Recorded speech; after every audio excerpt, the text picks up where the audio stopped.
Hello everyone, welcome back to my channel. आज है 23 अप्रैल और आज है थर्सडे और ये ट्यूसडे वाला दिन है जब हम चेस खेल रहे हैं। दोपहर में लगभग रोज़ ही हम कुछ ना कुछ गेम खेलते हैं और आज का दिन हमारा चेस का मूड बन गया।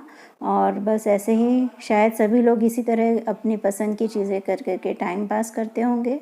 तो बस अब ये दोपहर में हमने चेस खेला और उसके बाद चेस खेलने के बाद चाय का समय हो गया। फिर चाय पीने के बाद मैं आ गई हूँ यहाँ पे किचन में और यहाँ मैंने सुबह ही दाल गला के रखी थी और ये दाल है चने की दाल और इसको मैंने अच्छे से वॉश कर लिया है और इसका पूरा पानी अब मैं निथार लूँगी। जैसा कि आपको थंबनेल में दिख ही गया होगा कि आज का दिन जो हम बनाने वाले हैं ये नमकीन वाला डे है। तो नमकीन बनेगा क्योंकि सारा नमकीन घर में जो भी था वो सब ख़त्म हो गया है और सबको बहुत याद आ रही है नमकीन की। तो इसीलिए मैं नमकीन चना दाल बनाने वाली हूँ। और ये जो आपको दिख रही है तैयारी, ये मैं डो बना रही हूँ पानी पताशे का, जो कि पिछले पानी पताशे वाले व्लॉग में रह गया था, मिस हो गया था। तो यहाँ पे मैंने आधा कप मैदा लिया है और 1 कप रवा लिया है, बारीक सूजी और घी का मोयन इसमें डालना है हमको। 2 टेबलस्पून डालना है, टीस्पून डालना है, टेबलस्पून नहीं डालना। तो बस 2 टीस्पून मैंने यहाँ पे घी का मोयन ले लिया है और इसको हम अच्छे से क्रम्बल कर लेंगे, मिक्स कर लेंगे। घी जो है वो पूरे इसमें अच्छे से मिल जाना चाहिए और बस ऐसे ही मैंने इसको मिला लिया है। और अब हम इसको भिगोएंगे, तो गलाएंगे मतलब। और गलाने के लिए हमने लिया है गरम पानी, जो गुनगुना पानी रहता है उससे थोड़ा गरम। हाथ जलना नहीं चाहिए लेकिन पानी गरम होना चाहिए। तो बस इतना ही गरम पानी मैंने ले लिया है और इसको एकदम सॉफ्ट सा हमको डो तैयार कर लेना है। और बस आपने देखा ही था कि मैंने कितना पानी लिया था, 1 कप के लगभग पानी लिया था और वो सारा पानी नहीं लगा है यहाँ पर। तो अब हम यहाँ पे डो तैयार कर लेंगे। एकदम ही सॉफ्ट डो रहेगा, बिल्कुल जैसे कि हाथ में चिपकने वाला। तो ये देखिए यहाँ डो तैयार हो गया है और इतना पानी भी बच गया है इस 1 कप में से। तो इतने कम पानी में हमने ये डो लगाया है और अब इसको हम ढक के रख देंगे 20 मिनट से लेके आधा घंटा, जितना थोड़ा ज़्यादा टाइम, पौन घंटा भी हो जाए तो भी चलेगा आपको। तो अच्छा गल जाता है उतनी देर में। और यहाँ चना दाल का जो पानी पूरा उसका मैंने निथार लिया है, थोड़ी देर उसको चलनी में रख के ऐसे ही छोड़ दिया था। एक्सेस वाटर जो भी था वो निकल गया है। अब हम इसको कपड़े पे, किसी भी मोटे कपड़े पे अच्छे से फैला देंगे और लगभग आधा घंटा फैला के रखेंगे, जिससे कि जो पानी है इसका सारा सूख जाएगा।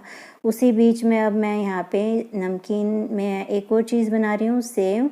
तो इस सेव के लिए मैंने ये जो कटोरी आपको दिखा रही हूँ, इसी कटोरी से 4 कटोरी बेसन, नॉर्मल बेसन बारीक वाला ले लिया है।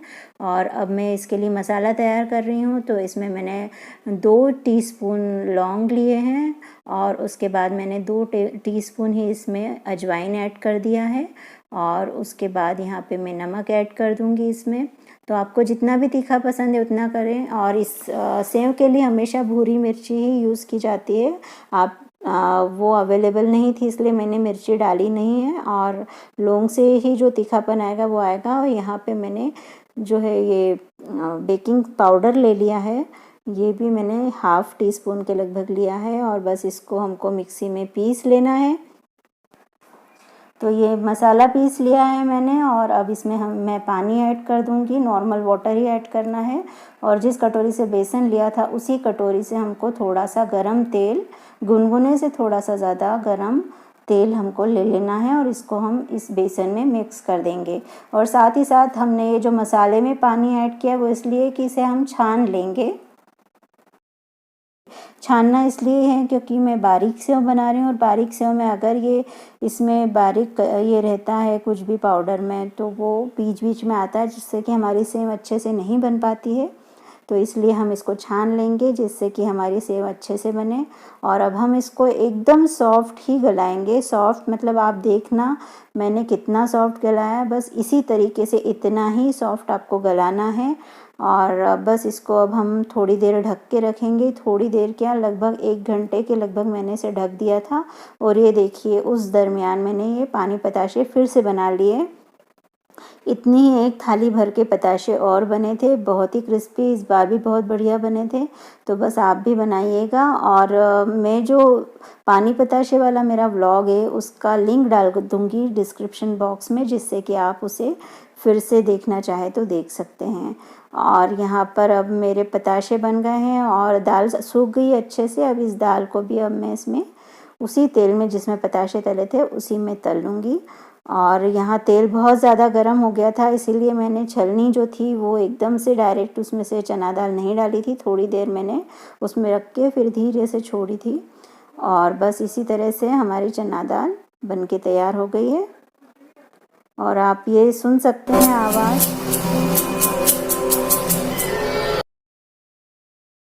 तो बस ऐसा ही क्रिस्पी आपको पूरा ये चना दाल को तल लेना है। और इसको किचन टॉवल पे निकाल लीजिए इस तरह से तल के सारे चना दाल को। और ऐसी आवाज़ आनी चाहिए बिल्कुल खस्ता वाली। तो इसको हम मीडियम फ्लेम पे ही तलेंगे, फ्लेम हाई भी नहीं होना चाहिए वरना चना दाल गल जाएगी, और एकदम लो भी नहीं होना चाहिए।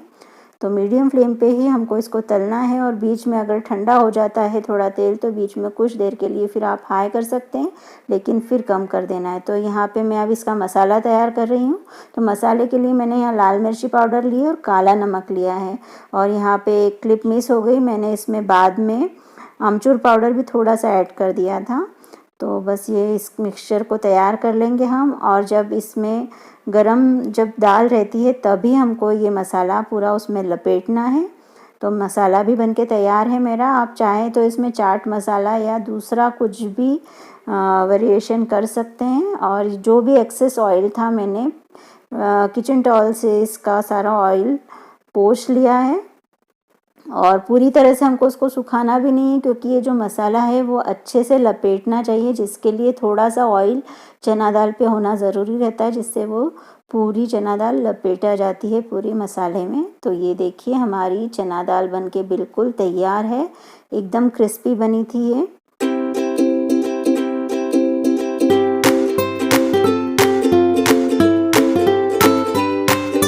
और अब हम आ जाते हैं सेव की तरफ। तो ये सब करते करते बहुत ही रात हो गई थी। और ये देखिए आप कि ये सेव का जो मिक्सचर है मेरा कितना पतला है। बस आपको इतना ही पतला रखना है।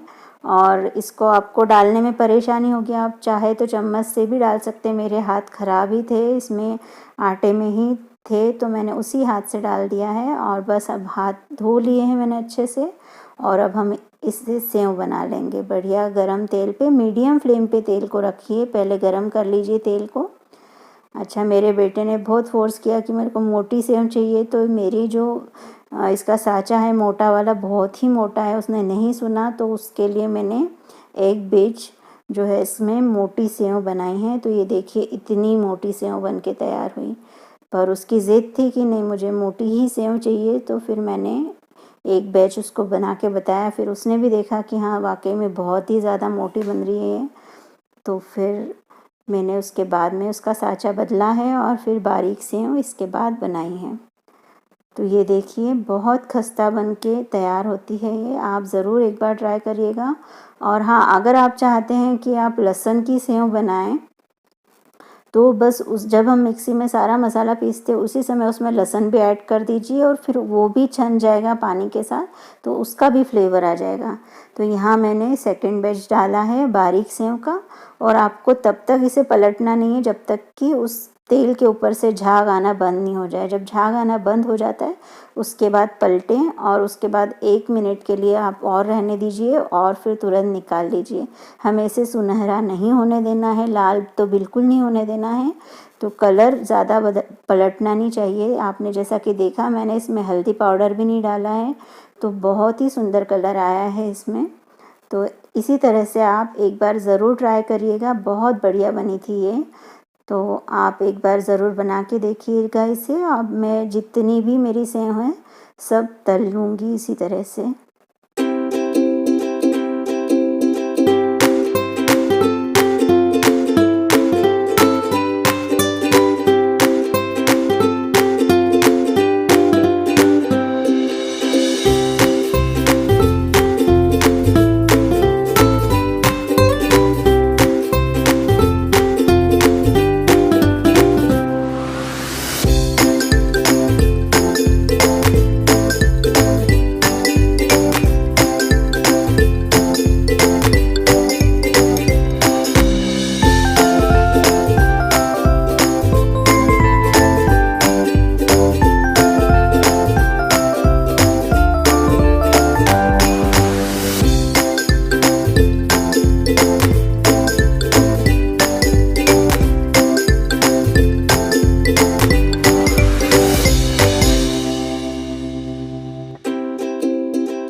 और ये नेक्स्ट डे है और मैं आपको बता रही हूँ कि किस तरह मेरी सेव बनके तैयार हुई है। देखिए बिल्कुल मार्केट जैसी लग रही है ना, और क्रिस्पी भी बहुत बनी थी। और मैं आपको अब आवाज़ सुना देती हूँ इसकी।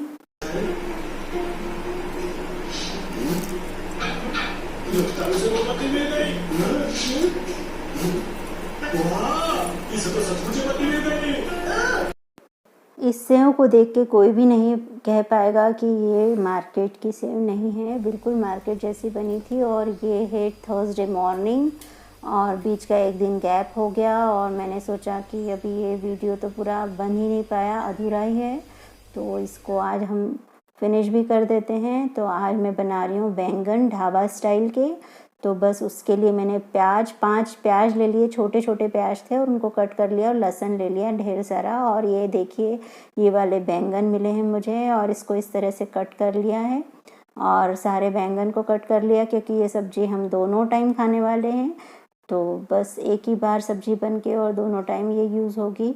तो अभी इसी तरह से चल रहा है। तो ये यहाँ पे मैं लहसुन और प्याज को बारीक कर लूँगी अच्छे से। इसमें हम टमाटर बिल्कुल भी ऐड नहीं करने वाले हैं।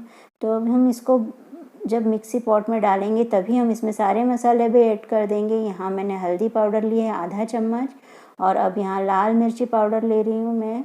और बैंगन जो है ढाबा स्टाइल है तो तीखा होना तो बनता ही है, इसलिए मिर्च पाउडर मैंने ज़्यादा ऐड किए। और यहाँ पर अब मैं ऐड कर रही हूँ धनिया पाउडर। तो ये भी 2.5 चम्मच के लगभग धनिया पाउडर मैंने ऐड किया था, ज़्यादा ही ऐड करना है आपको। और उसके बाद मैंने यहाँ पे गरम मसाला भी इसी में ऐड कर दिया है। अब इस पूरे मसाले को हम मिक्सी में ग्राइंड कर लेंगे, और बस हमारा मसाला बनके तैयार रहेगा, और हमें कुछ नहीं करना है, बस इसे फ्राई ही करना है। तो ये देखिए मसाला हमारा रेडी हो गया है, और अब हम इसमें सब्ज़ी फ्राई कर लेंगे। तो मैंने यहाँ कढ़ाई चढ़ा दी है गैस के ऊपर, और उसमें ऑयल ऐड कर दिया है।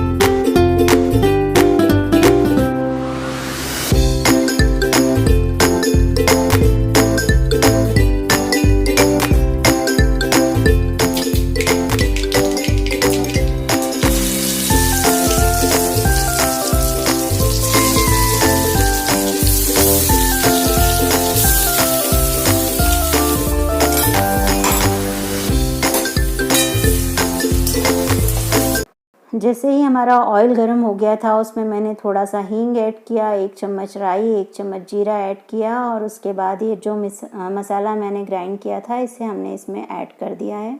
और इसको हमको भूनना है तब तक कि ऑयल सेपरेट होने ना लगे। और ऑयल सेपरेट हो गया है देखिए आप। और यहाँ पर अब हमको ऐड करना है दही, और दही ऐसा होना चाहिए कि ना ज़्यादा खट्टा हो और ना ज़्यादा मीठेपन पे हो, मतलब एकदम ताज़ा दही भी नहीं होना चाहिए और बहुत खट्टा भी नहीं। और हम टमाटर ऐड नहीं कर रहे हैं यहाँ पे, इसलिए हम यहाँ दही ऐड कर रहे हैं। बिना दही की भी सब्ज़ी बहुत टेस्टी बनती है ये, एक बार आप ऐसे भी बना के देखिए और बिना दही के भी। तो यहाँ मैंने दही ऐड करने के बाद और मसाला भूनने के बाद आप देखिए किस तरह से एक शाइन सा आ गया है मसाले पे। बस इसी स्टेज तक आपको इसे भूनना है, और उसके बाद में सारे बैंगन ऐड कर देना है और अच्छे से मिक्स करना है मसाले के साथ, जिससे कि ये बैंगन जो है वो अच्छे से मसाले में लिपट जाएं।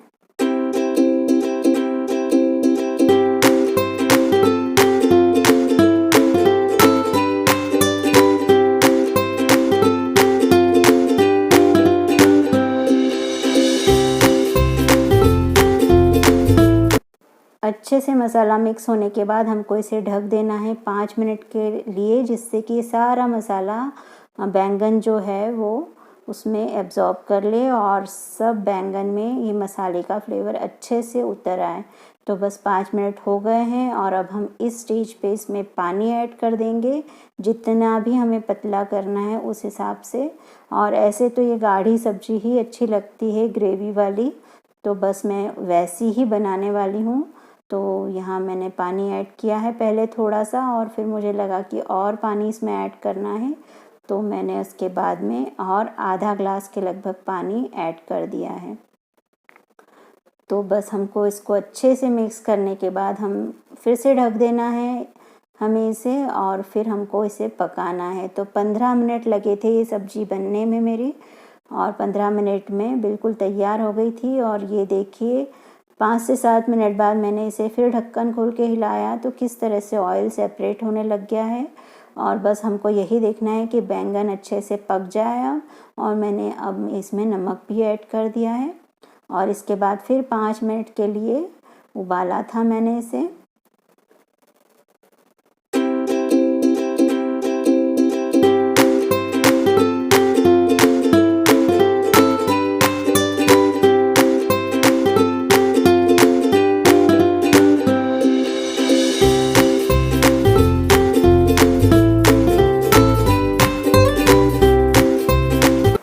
और अब हमारी ये सब्ज़ी बनकर बिल्कुल तैयार हो गई है, बिल्कुल ढाबा स्टाइल। अब हम गैस बंद कर देंगे, और बिल्कुल मस्त कलर आया है इसके ऊपर, और लग रही है ना ढाबा स्टाइल, और टेस्ट में भी बिल्कुल सेम बनी थी। अब रोटियां बन रही है यहाँ पे मेरी, और रोटियां बनने के बाद में हम इस खाने को एंजॉय करेंगे। बिल्कुल सिंपल सी सब्जी सिंपल नहीं है पर सिंपल सा खाना है, सब्जी और रोटी, जिसमें कि हमने सब्जी को रिच बना दिया है, ढाबा स्टाइल बना दिया है। अब ढाबे में तो जा नहीं सकते हैं, तो घर में ही ढाबा स्टाइल सब्जी आप भी बनाइएगा, ज़रूर ट्राई करिएगा। और बहुत टेस्टी बनी थी आप ये। और पसंद आया हो मेरा व्लॉग तो इसे एक बार लाइक कीजिए, शेयर कीजिए, सब्सक्राइब कीजिए, और नोटिफिकेशन बेल को क्लिक करना मत भूलिए। और हाँ, सब्सक्राइब का बटन आपको एक ही बार दबाना है, हर व्लॉग में आपको नहीं दबाना है, नहीं तो अनसब्सक्राइब हो जाएगा। इसलिए प्लीज़ एक ही बार आप सब्सक्राइब का बटन दबाइए। सब्सक्राइब का बटन अगर रेड है तो उसे ग्रे करिए बस, और ग्रे है तो उसे ग्रे ही रहने दीजिए, फिर से क्लिक मत करिए।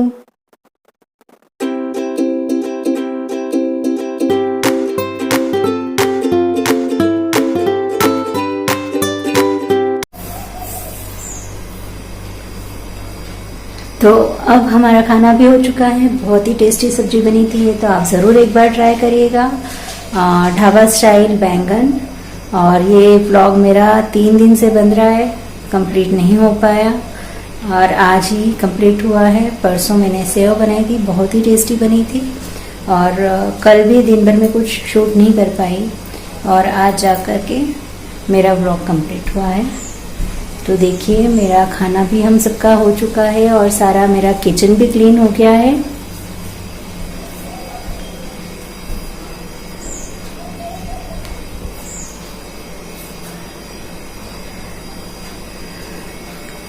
तो पूरा घर साफ हो गया है। बस अब ये देखिए आप पीछे बर्तन मेरा इंतज़ार कर रहे हैं। तो बस अब मैं यहीं पे अपना ब्लॉग ख़त्म करती हूँ, फिर मिलूँगी आपसे अगले ब्लॉग में। तब तक के लिए बाय बाय, टेक केयर।